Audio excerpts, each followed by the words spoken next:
They flooded my farm to force me out, so I drowned them in lawsuits. They thought turning my pasture into a swamp would force me to sell. They didn't realize they were messing with federal waters. My family has owned these 40 acres in the valley since 1955. It's prime cattle land, dry and fertile. But then, Summit Creek Developments bought the high ground surrounding my property. They planned 300 luxury estates, looking down on my humble farmhouse.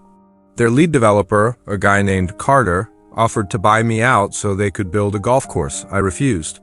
I told him this land feeds my family. Carter smirked and said, "Progress is coming, whether you like it or not." 2 weeks later, construction began. They clear-cut the forest uphill. Then the first heavy rain hit. For 60 years, my lower pasture had been dry. Overnight, it became a lake.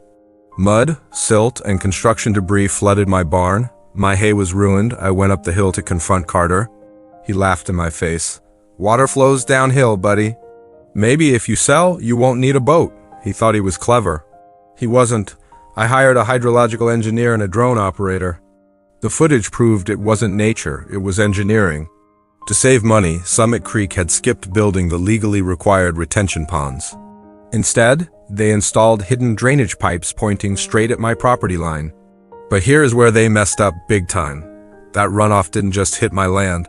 It flowed into the creek behind my barn, a creek that feeds into a federally protected river. I didn't just call a lawyer. I called the EPA, Environmental Protection Agency, and the Army Corps of Engineers.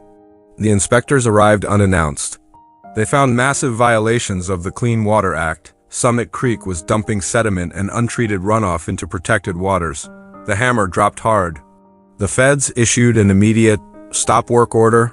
The fines weren't small, they were $50,000 per day per violation. Carter wasn't laughing anymore. The court ordered them to rip up their newly paved roads to install the retention ponds they tried to skip. The delays caused their investors to pull out. Summit Creek declared bankruptcy 6 months later.